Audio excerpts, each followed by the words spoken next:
आदि गुरु शंकराचार्य भी क्या कहते हैं, इस संसार में 3 चीजें दुर्लभ है। कहते हैं एक दुर्लभ चीज है मनुष्यत्व, दूसरी दुर्लभ चीज है मुमुक्षत्व और तीसरी दुर्लभ वस्तु है महापुरुष संश्रय, अर्थात एक सच्चे गुरु की प्राप्ति। अगर ये 3 चीजें किसी के पास हैं तो वो डेंजर जोन से बाहर है।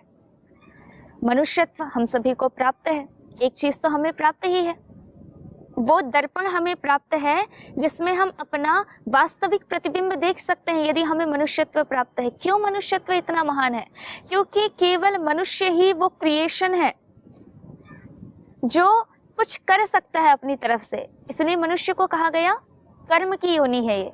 और बाकी अन्य जितने भी पेड़ पौधे, पशु पक्षी, कीट पतंगे, जलचर, थलचर, नभचर जो भी हैं, स्वेदज, अंडज, पिंडज जो भी हैं, वो सब भोग योनि है। वो अपने जीवन में किसी प्रकार का स्वयं से परिवर्तन नहीं ला सकते, ना तो वो उत्थान कर सकते ना पतन कर सकते, वो परतंत्र हैं।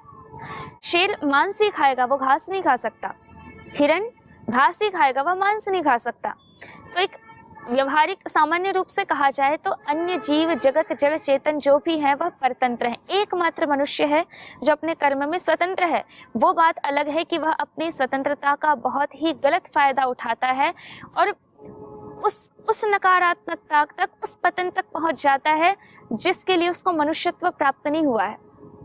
इसलिए उन्होंने कहा मनुष्यत्व बहुत दुर्लभ है।